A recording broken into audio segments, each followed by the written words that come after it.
Hello everyone, welcome back. This is part 2. This is a request. I'm finally doing it. And we just learned a little bit about one guy who got his leg blown off. And the other guy, I already forgot his name because I retained nothing apparently. So let's get into it.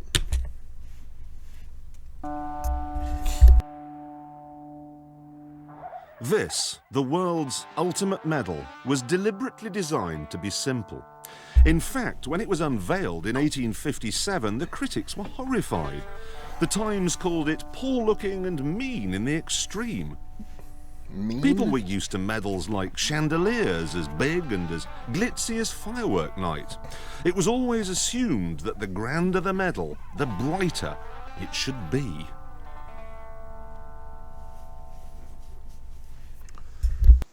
This is the actual prototype of the VC, made to Prince Albert's specifications, a simple cross. Now, when Queen Victoria saw it, she loved it. In fact, if we look on a real one, which I've got here, we can see the only change she made is to the bar. She added some laurel leaves and a little V. And that's it. The highest award for gallantry. You don't need something that's like over the top sometimes. Sometimes the simplicity of it is what makes it just special. And I think it's a cool medal. So, you know.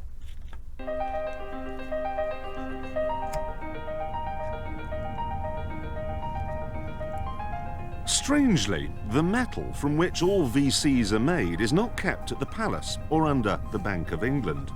It's to be found here, at an army supply base near Telford in Shropshire.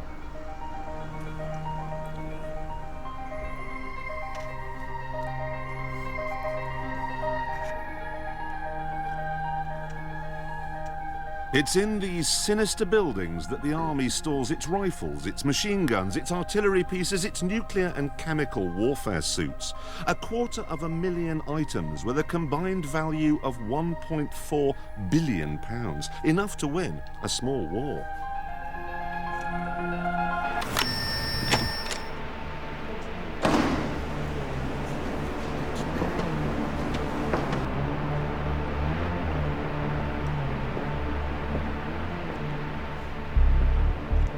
Bear in mind that what you're looking at here is just one aisle. And there are 8 aisles in every unit. And there are 4 units in every building.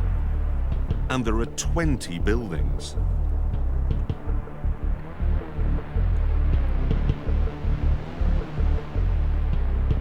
The security is fearsome. But even so, the most precious thing they have here is kept in its own safe.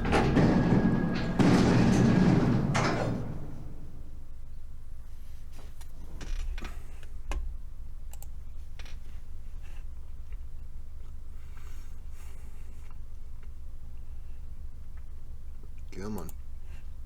There you go.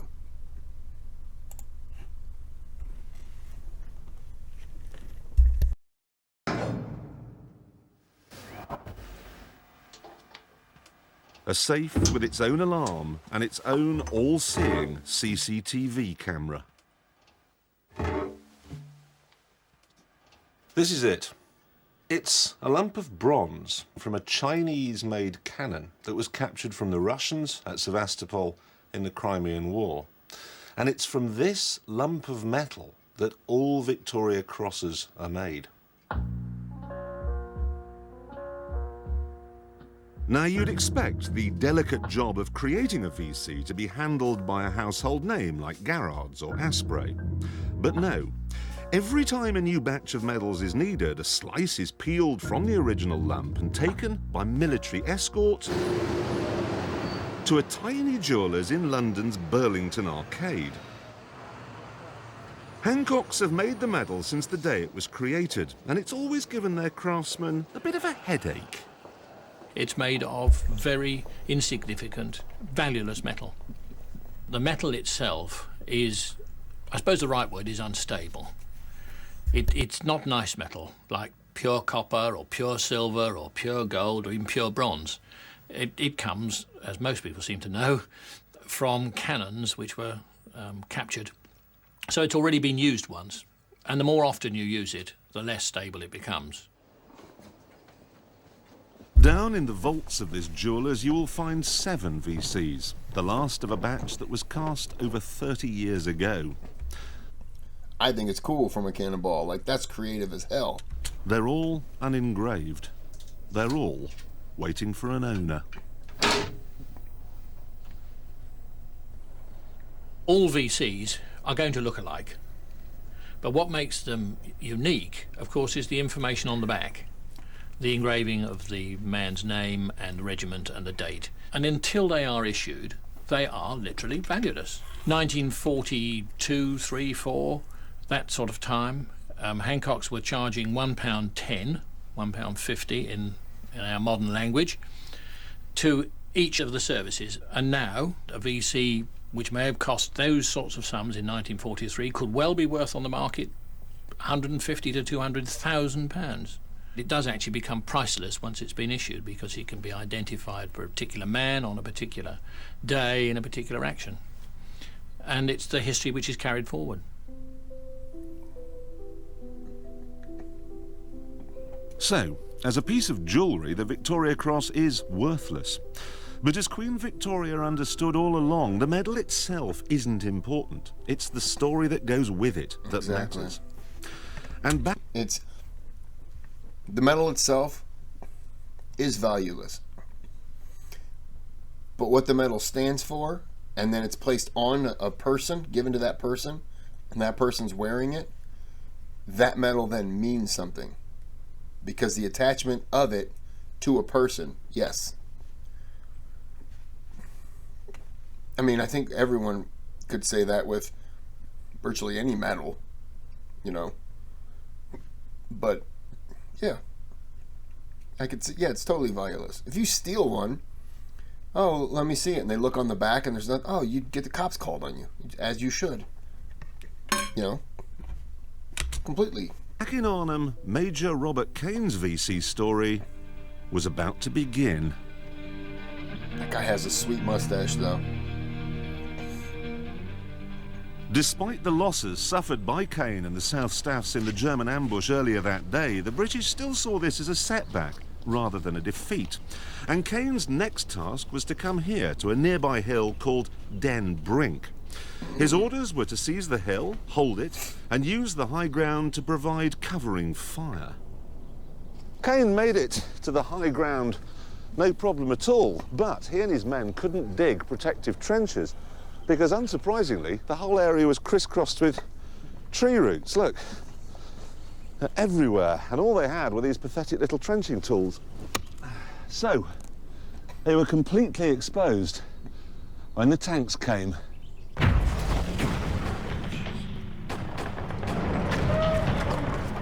It was another massacre. Tank shells and mortar fire rained down on Kane's men, who couldn't find any protection in the ground. For the second time in a day, he was forced to retreat, writing later, "It would have been a sheer waste of life to stay there. I felt extremely dejected. I knew our particular effort to get through to the bridge had been a failure."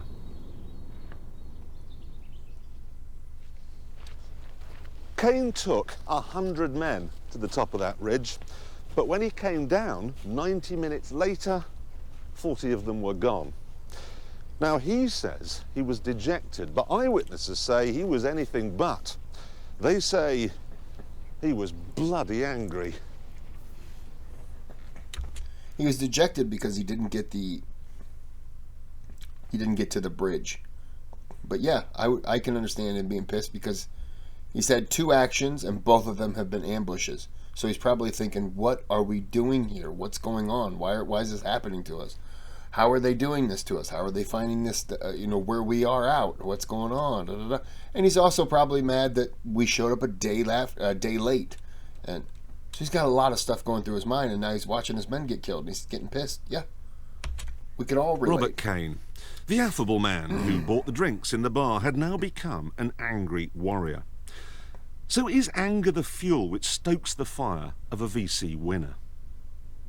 Could be. Many VCs are won in the heat of the moment, and undoubtedly the adrenaline gets going and inspires people, but their emotions will come up to the top, and anger is likely to be one of them because it will. They've been seeing their own people being killed, but I believe very firmly that a VC winner has complete focus on the job in hand. And he may have these emotions, but he's got them under control. Anger without being under control is a useless emotion to have. But anger controlled and directed towards defeating the enemy is a most effective weapon. This man is a classic example. In November 1965, Rambahadur Limbu, a Lance Corporal in the Gurkhas, was fighting in the Indonesian War. During one battle, he ran across 60 yards of open ground, completely exposed to a hail of murderous machine gun fire, so he could rescue a wounded soldier. It seemed to onlookers like a suicidal run the first time, but then he did it all over again to come back with a second soldier. And then again for a third time to retrieve their Bren gun, which he used to charge down and kill the enemy. He won his Victoria Cross in just 20 minutes and afterwards said that it was the anger of seeing his friends wounded that had driven him on.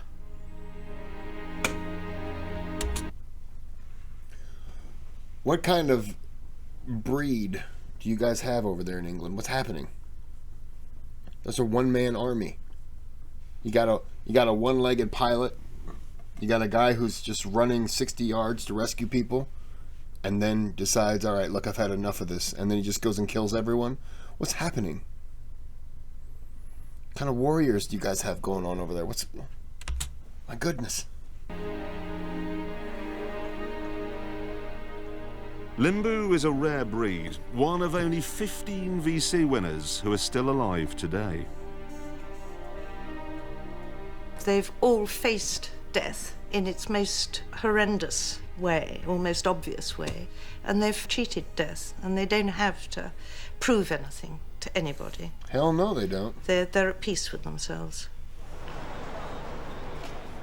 If anyone can shed light onto the character of a VC winner, it's the secretary to the Victoria Cross and George Cross Association, Didi Graham. She's known more VC winners than anyone else. The principal common quality amongst Victoria Cross holders I've known is an overriding humility and the huge inner strength which doesn't need to show off or throw their weight around in any way at all. Commander... No, you don't need to. You don't need to say anything. That cross shows everyone what you're capable of.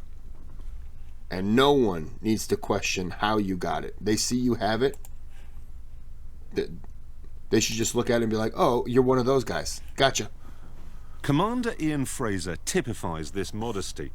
In 1945, he and his crew piloted a midget submarine through 80 miles of mined waters in their mission to blow up the Japanese cruiser Takao. In order to sink it, they had to place their explosives right under its keel, but the operation went wrong when the tide went out and the 13,000-ton cruiser settled onto the tiny submarine, pinning it to the sea bed. When we got stuck and the tide was going out and the cruiser sat down on us, then I really got worried because I wasn't quite sure how I was going to get out, because... That was when you got worried? I would have been... The whole time there, you'd have just heard this. Are you okay, Kris? Yeah, no, I'm holding in a giant shit because I'm scared to death. So just letting those things go. And eventually, it's going to come with a gift. A brown gift. That's all I wouldn't even be able to do my job. And then the ship is going to just sink down on me. I'm of no help. I'm just standing in the corner farting and trying not to shit my pants. That's what a man does. I was so determined to get out the other side. And we sort of went full ahead on the engine and full ahead on the motor, full of stir. And we dug up trench in the seabed by going backwards and forwards, and eventually we came out from underneath it. Fraser and his crew did manage to blow up the cruiser and escape, and it's yet another amazing VC story. But he doesn't see it that way. It always appeared to me that I was doing something that I'd been trained to do. I mean, I'd worked for months with this team of people that I had in the boat, 12 of them all together, only 4 in the boat at any one time. And we'd work for months on attacking ships, sticking limpet mines on things. Then you go and do it in an action, and they give you a VC for doing it. It always seems a bit odd to me. I've never come across a Victoria Cross holder who said that. That's a guy who's trained so much to do his job that we all look at what happened and we're just like, oh my God, that's crazy. And he's just like, no, it's just training. Like, you would have been trained to do it too. And it's like, no, dude, no, because I'm a human being and you're apparently not. You're like one level above that, whatever the hell that is. They felt that they definitely did earn that award.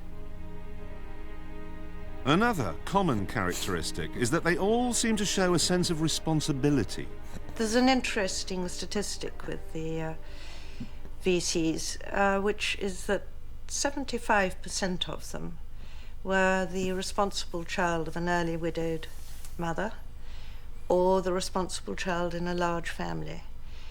So it means that they spent the whole of their childhood looking after their siblings or their mother. So they're used to looking after other people and not thinking of themselves. Interesting. I was feeling probably more for my soldiers than anything else, you know. I was just there. I was a secondary thing to the whole thing, and I was upset that I was losing soldiers, and the enemy was shooting my wounded. In 1969, during the Vietnam War, Warrant Officer Keith Payne was leading a company of trainee soldiers when they were attacked and routed by massively superior Viet Cong forces. Separated from his fellow officers and wounded, Payne went behind enemy lines time and time again to rescue as many of his raw recruits as he could. That night, he saved the lives of 40 men. I felt that it was my responsibility to get my soldiers out of that situation and not ask anybody else to go and do it. So VC winners do seem to have some things in common, a responsibility for others and a temper perhaps. But does that mean they're all the same? Does that mean there's a type? Well, the truth is, it's almost impossible to say. I can say you need to have be a hero and a psychopath, yet have a little bit of a tenderness. Yeah. It could be something in the water. There's one street in Canada that's provided us with 3 winners. It could be something in the blood. 4 times it's been won by people whose brothers had already won it, and 3 times by people whose fathers had already won it. It's been won by rogues, scoundrels, introverts, extroverts, aristocrats. You probably think you don't have it in you to win one, but you probably do.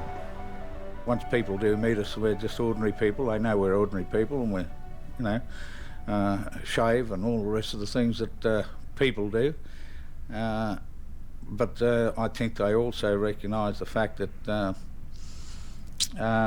we've been tested and stood up to the test.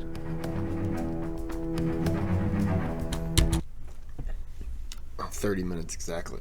I'm going to stop. We've been tested. We stood up to the test. That's true. You don't know what you're capable of until you're in that situation. Like this one time, I was walking home, and there was like 50 guys, and they were just about to start beating up this woman. And the woman ended up being a karate expert, and she just took them all down, and I stood there and watched. And she was like, "Were you going to help me?" And I was like, no, I wasn't. Those gentlemen had brass knuckles, ma'am. They weren't about to punch me in the bosoms. I was going to let you take the punishment and then call the police if something else happened. But we're all okay. So I patted her on the back and I left. That's terrible. That didn't happen. Somebody retells that story. Piece of shit on YouTube. All right. I'm going to end this here. That was part 2. We're going to get into part 3 just as soon as I stop this and then get another beverage and then, do it. But so far I've learned that to get a VC is, man,